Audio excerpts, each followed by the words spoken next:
UK with a business. Charlie James joining us now for Media Watch. Good evening to you. Good evening, Mark. Donald Trump's described this as a tremendous setback for North Korea and the world. He's talking, of course, about the cancellation of the summit, which was set to take place on June the 12th in Singapore. What reactions have you found? So let's start with some reactions from American politicians. Disappointment on both sides of the aisle, but where people place the blame very much falls along party lines. Democrats saying that this is another example of Donald Trump's political inexperience showing. Senator Bob Menendez from New Jersey summing it up in a tweet earlier today saying the art of diplomacy is a lot harder than the art of the deal. It's amazing to me that the administration is somehow shocked the North Koreans are acting as North Koreans act.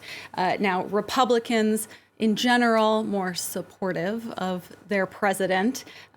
Here we have Senator Ben Sasse from Nebraska, who is at times actually quite critical of Donald Trump, but he is praising him here, saying Kim Jong-un is a murderous despot and habitual liar. The president made the right call to cancel this summit. And a former Speaker of the House, Newt Gingrich, echoing that, saying President Trump's letter to Kim Jong-un is exactly right and very wise.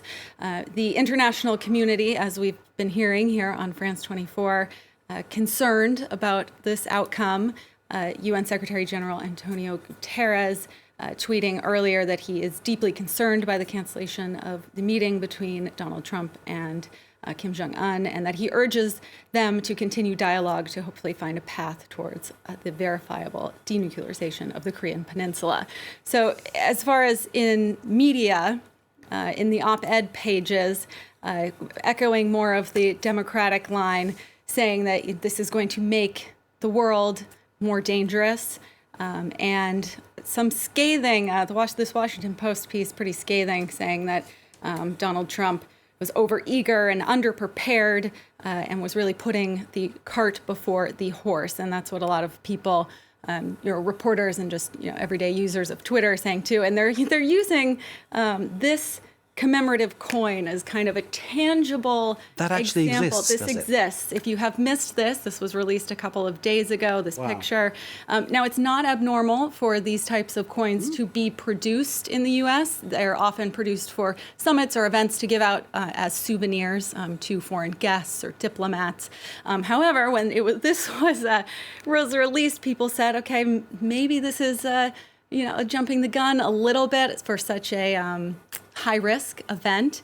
And so now people pointing to this commemorative coin and saying, as one user says, this will go down as the mission accomplished banner of the Trump administration, referring to the George W. Bush mission accomplished statement, saying that. Indeed. On the bright side, the coin could one day be worth a lot of money, couldn't it? Because it's quite rare. That's right. Well, and you can still buy it. It is on the official White House gift shop right now. It's actually on sale. So this site has actually been going up and down, crashing all day, people trying to load this page. And it says that you can request a refund if you have already bought it and don't want it anymore, but that virtually all customers have asked us to fulfill this unique heirloom of $25, history. I think I saw. $25? So it's on sale. It is now just $20, $19.95. Deal of the day, $19.95. Deal of the day. Deal of the day. Get one of those so you coins. can still get it. Fantastic stuff. Okay, let's move on. The UK Foreign Secretary Boris Johnson, no less, falling victim to a phone prank. That's right. So two Russian pranksters managed to get through to Boris Johnson and held a phone conversation with him, pretending to be the new Armenian Prime Minister, Nikol Pashinyan. So they taped this call, they released the audio of it, and we have a little bit of that here that we can play. Hello? Hello, good afternoon. It's Boris Johnson here. Good afternoon, Foreign Secretary. Prime So Minister, you can hear the pranksters there with their accent. But according to them, this call happened last week, and they spoke to Johnson for 18 minutes. In the call, they discussed how to deal with Vladimir Putin, and the man pretending to be Nikol Pashinyan also jokes about the poisoning of former double agent Sergei Skripal. We can play that thought now. Russia seems to be. As you know, I have a meeting with President Putin in Sochi next week. I know. Yes, I need to be prepared. I hope he will not poison me with Novichok. Well, it's very important, I think, Prime Minister, that we So don't these have a new suspected Cold War, pranksters you know? also have I don't suspected want links that. Nobody in to the Russian UK wants security services, and this is not the first time that they have done this.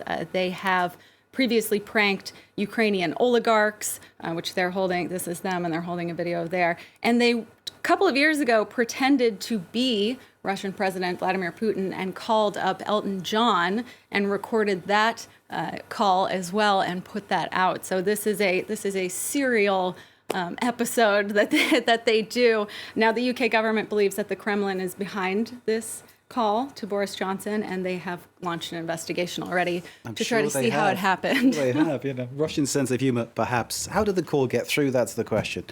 Did Boris give away any state secrets? Maybe he didn't. But anyway, it's still embarrassing for him. And some might say couldn't happen to a nicer guy. Charlie, thank you very much indeed. Charlie with Media Watch. You with the business. Thank you. And thank you for watching too. Stay with us. More to come here live from Paris.